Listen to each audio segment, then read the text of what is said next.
दूसरी ओर पूर्व civil aviation minister और बीजेपी सांसद राजीव प्रताप रूढ़ी ने कहा कि वो खुद एक पायलट हैं। उन्हें हादसे पर दुख है। विमान कंपनियों और बोइंग के ड्रीम लाइनर पर सवाल उठाते हुए उन्होंने कहा कि ड्रीम लाइनर सबसे सुरक्षित और भरोसेमंद प्लेन है।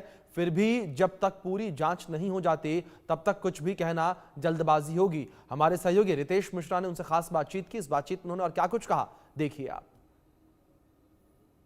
अहमदाबाद विमान हादसे ने पूरे देश को चौंका दिया है। अब यही जो घटना है इसी की चर्चा हो रही है। एविएशन इंडस्ट्री पर सवाल उठ रहे हैं, जो एयरलाइन कंपनीज हैं उनको लेकर भी सवाल उठ रहे हैं। और इस पर बातचीत करने के लिए हमारे साथ मौजूद हैं राजीव प्रताप रूढ़ी जी। राजीव प्रताप रूढ़ी जी सांसद भी हैं, इसके साथ पायलट भी हैं और सबसे बड़ी बात है कि भारत के पूर्व सिविल एविएशन मिनिस्टर भी रह चुके हैं। सर, किस लिहाज से इस घटना को देख रहे हैं आप? देखिए, जो ये विमान है जिसको वाइड बॉडीड 787 ड्रीम लाइनर, दुनिया की सबसे खूबसूरत विमान, सबसे ताकतवर इंजन, नया कॉम्पोजिट स्ट्रक्चर और संभवतः ये पहला क्रैश है इस विमान का पिछले 15 वर्षों के इतिहास में। देखिए, ये विमान सामान्य रूप से गिर नहीं सकता है और गिरने के कुछ कारण जो दुनिया भर में बाकी विमानों में होते हैं, या तो इंजन फेलियर होता है, या फिर तेल में मिलावट होता है जिसका भी प्रमाण मिल जाता है, या तो सैबोटेज होता है, और या वेदर होता है, मौसम के कारण, और अंतिम कारण है ह्यूमन फेलियर यानी कि पायलट फेलियर। अब इस 4-5 चीजों में अगर एक एक करके विश्लेषण किया जाए तो मेरा ऐसा मानना है कि इंजन फेलियर बिल्कुल ही नहीं है।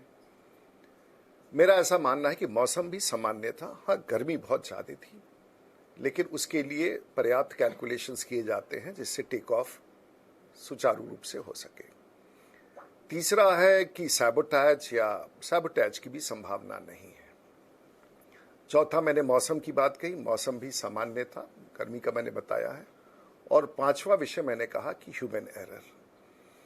मैं कोई एक्सपर्ट नहीं हूं, लेकिन कल शाम को भी हमने टेलीविजन चैनल पर कहा था कि शायद एक ऐसा मानवीय मिस्टेक हुआ है, मैं सही नहीं भी हो सकता हूं, इस बात को हमेशा आप लोग याद रखें, कि जो शायद जो स्टेप कप्तान को और उसके पायलट को उठाना चाहिए था। विमान में एक पायलट फ्लाइंग होता है जो विमान उस समय उड़ा रहा होता है, और एक पायलट मॉनिटरिंग होता है।